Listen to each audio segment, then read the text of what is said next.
مولاي صل وسلم دائما أبدا على حبيبك خير الخلق كلهم. بسم اللہ الرحمن الرحیم ولا نکفر مسلما بذنب من الذنوب وان كانت كبيرة اذا لم يستحلها ولا نزيل عنه اسم الايمان ونسميه مؤمنا حقيقة.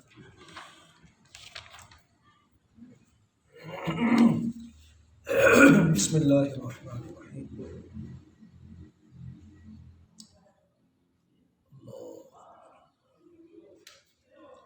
اور ہم ولا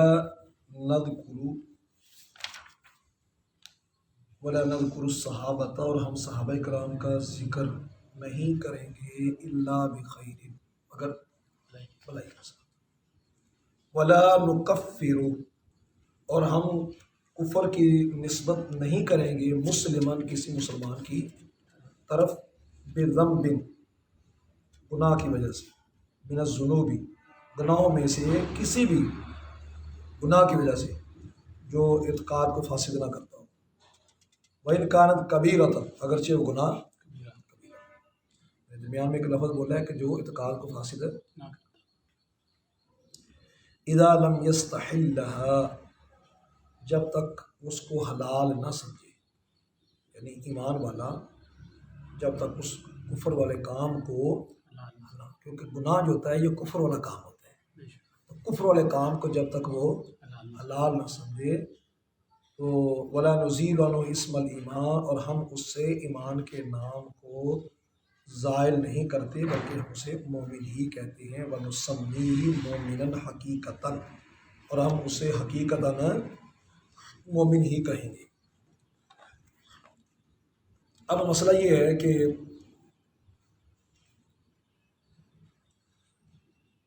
جمہور متکلمین اور فقہاء اس بات پر ہیں کہ اہل قبلہ میں سے کسی کی تکفیر نہیں کی. اور اس کے اوپر مولا علی قاری رحمۃ اللہ علیہ کا بھی کلام بڑی تفصیل سے موجود ہے. مسئلہ یہ ہے کہ کسی مسلمان کو جو ہم کافر قرار دیں تو ہمارے پاس ایسی اتھارٹی ہونی چاہیے کہ جس کی وجہ سے ہم کسی کو ایمان سے خارج قرار دیں. سب سے پہلے تو بات یہ ہے کہ یہ مسئلہ سمجھ لیں کہ عقائد کے ہیں 3 درجے: ضروریات دین، ضروریات عقائد اہل سنت، مسائل مختلف. جو ضروریات دین ہے اس کا منکر کافر ہوگا، جو ضروریات عقائد اہل سنت ہے اس کا منکر گمراہ ہوگا. تیسرا درجہ تھا، نہ اس کا انکار کرنے والا نہ کافر ہے نہ گمراہ.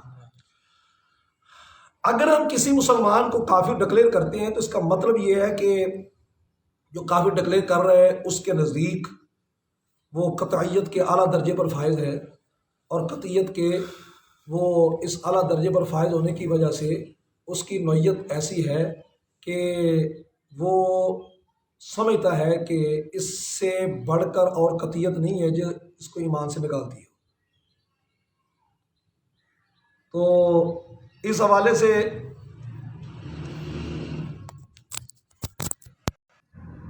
ہم صحابہ کرام علیہم رضوان کی جو زندگیاں دیکھتے ہیں اور ان کے جو بھی معاملات گزرتے ہیں اس والے سے ہمیں فیصلہ کرنے میں بالکل آسانی ہو جاتی ہے کہ ہم اہل سنت و جماعت کا عقیدہ یہ ہے کہ بندہ گناہ سے کافر نہیں ہوتا جو گناہ ایمان کو، عقائد کو خراب نہ کرتا ہو. بندہ اس عمل سے، اس گناہ سے کافر ہے. پھر صحابہ کرام علیہم رضوان کے حوالے سے ہمارا یہ عقیدہ ہے کہ اصحاب کلہم عدول، سارے صحابہ عادل ہیں.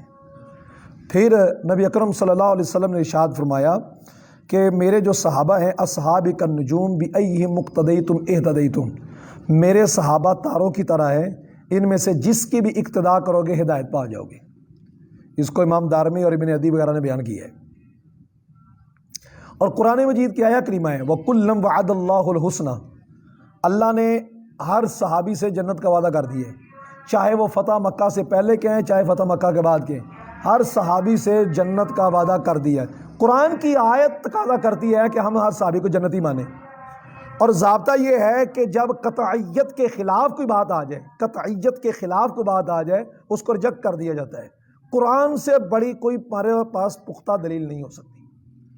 جتنی بھی تاریخی واقعات ہیں، جو بھی صحابہ کرام پر تان کرنے والے، ان کے پاس تاریخی واقعے ہیں، والبدایہ والنہایہ سے اٹھائیں گے، طبقات ابن سعد سے اٹھائیں گے، اور دیگر تاریخ کی کتابوں سے اٹھا کر ہمارے مسلمان کو، نوجوان مسلمان اس سے خراب ہو رہے ہیں۔ تاریخ کی حیثیت حدیث کے سامنے، سند والی حدیث کے سامنے کچھ نہیں جب ٹکراؤ آئے، اور سند والی حدیث آ جائے اور اس وقت اس کے سامنے قرآن کی آیت آ جائے، تو قرآن کی آیت کو ہر صورت ترجیح ہوتی ہے۔ تو یہ ہمارا عقیدہ ٹھہر گیا۔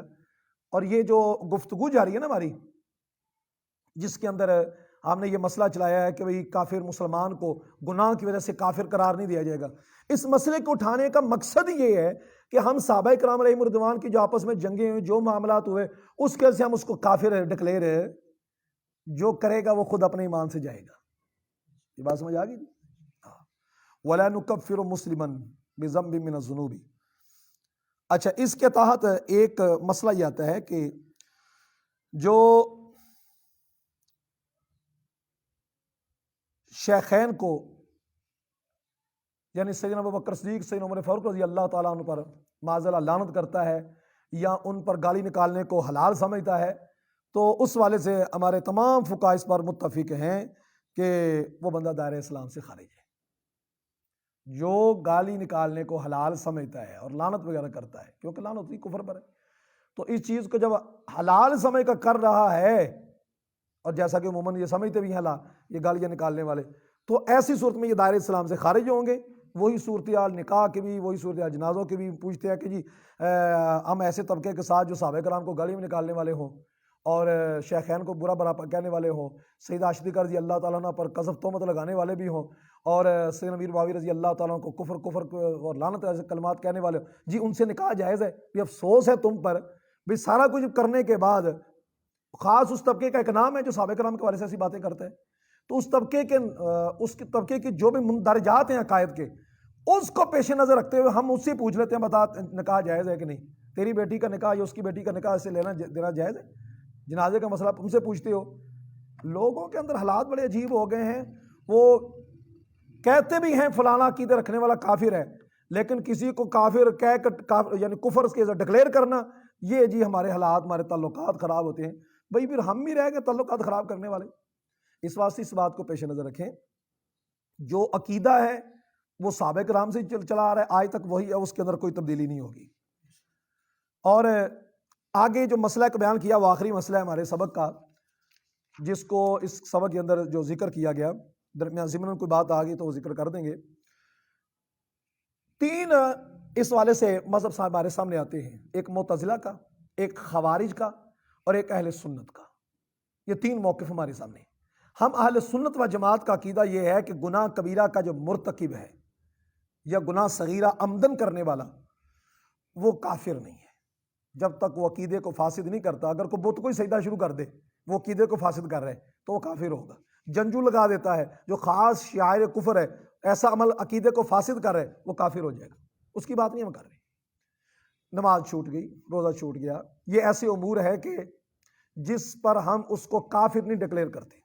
کافر والا کام ہے، جیسے کہ حدیث پاک میں ہے من ترک الصلاۃ متعمدا فقد کفر، جس نے جان بوجھ کر نماز چھوڑی اس نے کفر والا کام کیا۔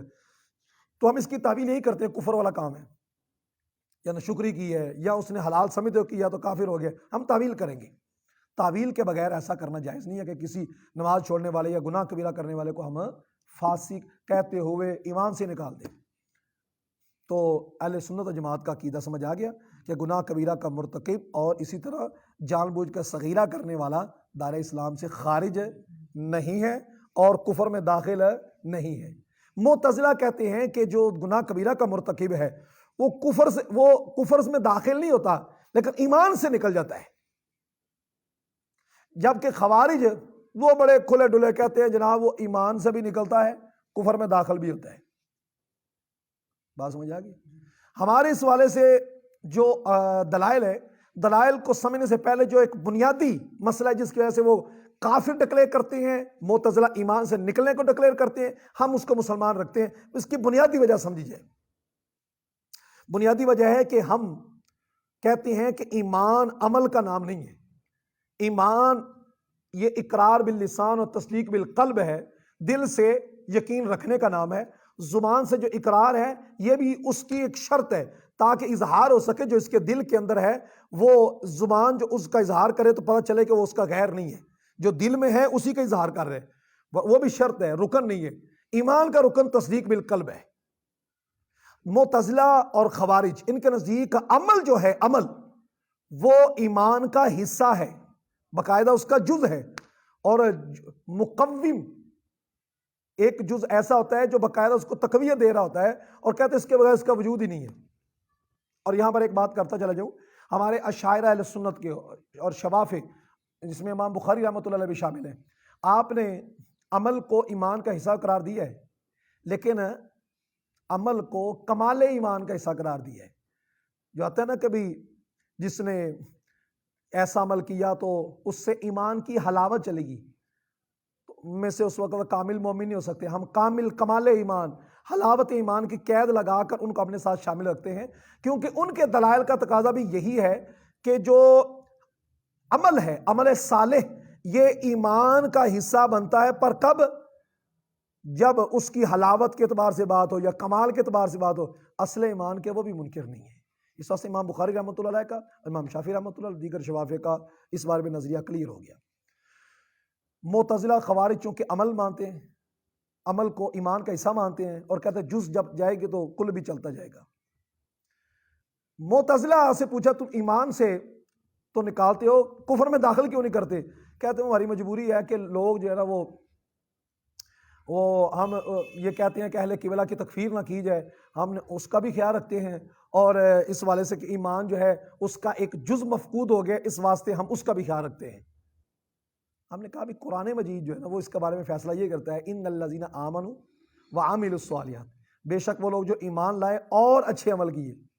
اور کا مطلب ہے مغایرت، جانی زید وعمر، میرے پاس زید اور عمر ہے. تو اب واؤ کا مطلب ہوتا ہے دو چیزیں الگ الگ، مغایرت تقاضا کرتی ہے جدائی. تو واؤ کا مطلب ہوتا ہے پہلی چیز اور ہو، دوسری اور ہو. تو ایمان اور عمل صالح، ایمان اور چیز ہے، عمل صالح اور چیز ہے. اور کئی حدیث میں ایسے ملتا ہے کہ کسی بندے نے ایمان کلمہ پڑھا اور اس کے بعد عمل کا اس کے ابھی موقع نہ مل سکا تو اس کے لیے باقاعدہ جنت کا حکم دیا گیا. اسی طرح ہم یہی کہتے ہیں کہ قرآن مجید میں یہ بھی بات آتی ہے کہ ایک بندے الا من اکرہ وقلبہ مطمئن بالایمان، کہ جس بندے کو کفر پر مجبور کر دیا گیا اور کن پٹی پر پسٹل رکھا ہوا ہے، اب ایک ہی صورت ہے، یا اپنے آپ کو بچا لے یا زبان سے کلمہ کفریہ کہہ دے. تو قرآن کہتا ہے زبان سے کلمہ کفریہ کہہ دے، رخصت ہے اس کی.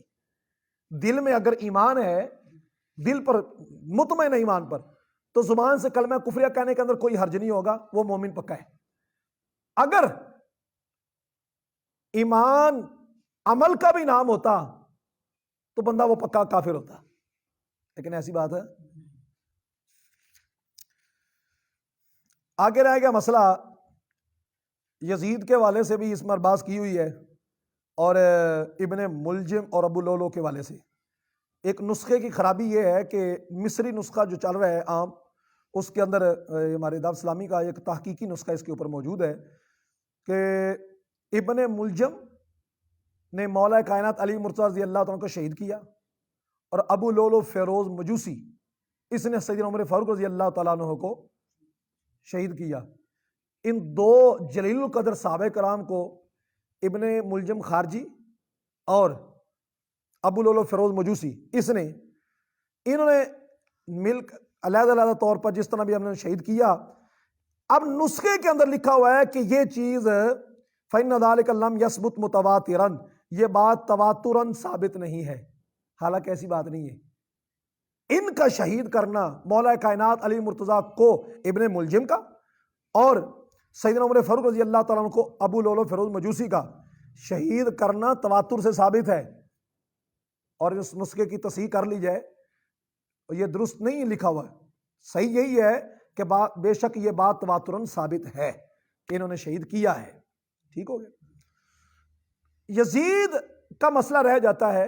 یزید کے والے سے بھی امام اعظم حنیفہ رحمۃ اللہ علیہ نے جی اس والے سے کہا ہوا ہے کہ ہم اس بارے میں بات ہی نہیں کرتے. اور امام علیہ سنت نے آپ نے فرمایا ہوا ہے کہ جی ہم یزید کو کوئی اس کو کافر کہے وہ پلید ہے اس کو کافر کہے ہم اسے بھی نہیں روکتے, جو نہ کہے ہم اس کو بھی نہیں کچھ کہتے.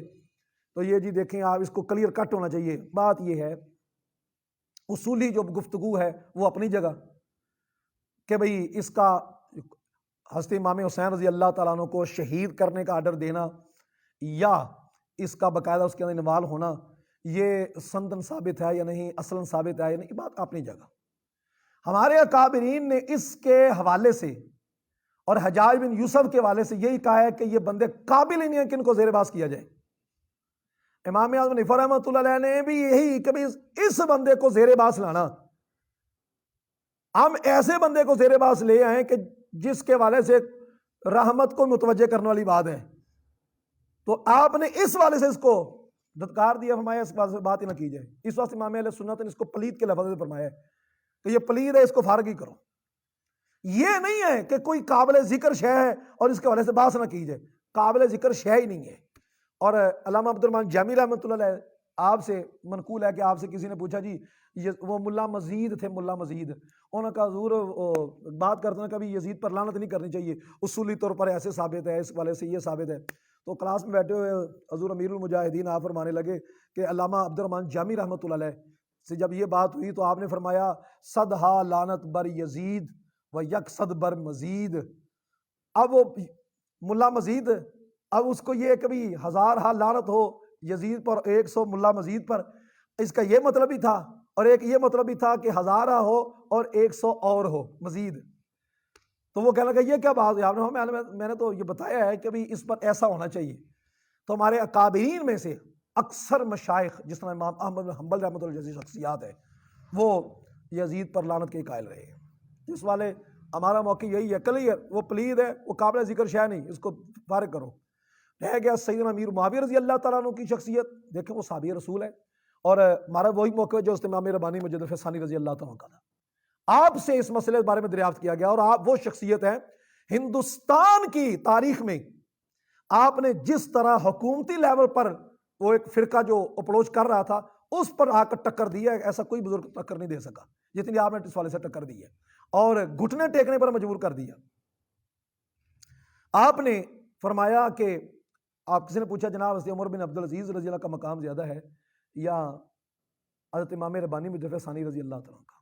بعض سے میں نے ویسے کرنی رضی اللہ تعالیٰ کے والے سے سنا ہوا ہے, بعض اساتذہ نے اس واقعے کو اس ویسے کرنی رضی اللہ تعالیٰ اس امیر کے والے سے بھی بیان کیا ہوا ہے, لیکن حضرت عمر بن عبدالعزیز رضی اللہ تعالیٰ آپ نے فرمایا کہ عمر بن عبدالعزیز تابعی ہیں, اچھے بزرگ ہیں, اور پہلی صدی کے مجدد بھی ہیں. آپ نے فرمایا بالکل بجائے, لیکن ایک بات یاد رکھنے والی ہے کہ حضرت امیر معاویہ رضی اللہ تعالیٰ جنگوں میں شریک ہوئے حضور صلی اللہ علیہ وسلم کے ساتھ, مجاہد ہیں. تو جب ان کے گھوڑے دوڑتے ہیں, دوڑتے ہوئے جب ان کی دھول اڑتی ہے اور دھول اڑ کر وہ گھوڑوں کے نتنوں میں پڑتی ہے تو قرآن اس کی قسم ذکر کرتا ہے وَالْعَادِيَاتِ ضَبْحًا فَالْمُورِيَاتِ قَدْحًا فَالْمُغِيرَاتِ صُبْحًا فَأَثَرْنَ بِهِ نَقْعًا. قرآن اس کی قسم ذکر کر رہا ہے. فرمایا حضرت عمر بن عبدالعزیز کا مقام وہ بھی نہیں ہے. اگر مقام کے اعتبار سے دیکھی جائے تو گھوڑے کے نتنے پر جو دھول ہے نا, جس پر حضرت سیدنا امیر معاویہ رضی اللہ تعالیٰ عنہ تشریف فرما ہے, وہ اس کے بھی برابر نہیں ہے مرتبے کے اعتبار سے. تو یہ حضرت امام ربانی مجدد ثانی رضی اللہ کا موقف ہے, ہمارا بھی وہی موقف ہے, کلیئر کٹ. اور یہ کہ آپ کے دفاع کیا جی آپ کے صرف دفاع کیا جائے, یہ بھی بات درست نہیں ہے. آپ کا دفاع کیا جائے اور ساتھ فضائل بیان کیے جائے, دونوں کام ہونے چاہیے. اور یہ کسی نے آج تک تاریخ کے اندر یہ آپ کا جو فضائل کے باب نہیں باندھے, صرف فضائل کے باب نہیں باندھے بلکہ دفاع بھی ساتھ ہی ہے. دفاع کے ساتھ ساتھ آپ کے فضائل کے باب رکھے ہیں. کاتب وحی ہونا اور بڑی کوئی فضیلت ہے, اور بھی کوئی فضیلت ہے کہ کاتب وحی اسے صحابی بڑی فضیلت, دنیا جہاں کے ولی قدموں پر آ گئے, پھر کاتب وحی اور فضیلت, اس سے بڑی اور کیا فضیلت چاہیے بھی؟ وہ پورا وہ آسمان فضائل سے بھرا ہو. جس ایک دو فضیلتیں ایسی ہو جائیں کہ پوری روئے زمین کے فضائل اس کی سمٹ جائیں تو اس سے بڑی اور کیا بات چاہیے. ماننے کے لیے خیر اتنی فضیلت ہی کافی ہے کہ آپ صحابی رسول ہیں. پھر کاتب وحی اور محبت پیدا کرتی ہے. پھر رسول اللہ صلی اللہ علیہ وسلم کے ساتھ جو آپ کی ایک رشتہ داری ہے حضرت ام حبیبہ رضی اللہ تعالیٰ عنہا کے آپ سگے بھائی ہیں, تو اس والے سے بھی اس بات کو پیش نظر رکھنا چاہیے کہ بھئی کس قدر محبت ہے. آگے رہ گیا کہ بھئی یزید کو ولی عہد مقرر کیا, یہ کیا بات ہے؟ ہمارے بزرگوں نے کہا یہاں پر آ کے زبان کو روک دینے. جو معاملہ ہے وہ اللہ اور اس کا رسول جانے, ان کا جو معاملہ ہے وہ انہی کے سپرد ہے. اور آپ تاریخ نے جو مرضی کہا, ابھی وہ اس وقت اس کو یزید کو ٹھیک سمجھ رہے تھے, یزید نے دھوکہ کیا, سب وہ اپنی جگہ ہے. ہم اس بارے میں گفتگو کرنا چاہتے نہیں ہیں. بچے گا وہی جو اس مسئلے پر گفتگو نہیں کرے گا. صحابی رسول مانا, فضائل سمجھے, بس اس کے بعد اپنے عقیدے کو درست رکھا. اور ہم اس کا نام حقیقتاً مومن رکھتے ہیں. انشاءاللہ تعالیٰ آگے کل جو ہے وہ اگلی بار پر گفتگو ہوگی کہ مومن وہ فاسق اگر ہو جائے تو کیا کافر ہوگا. انشاءاللہ اس پر کل بات کریں گے. جزاک اللہ.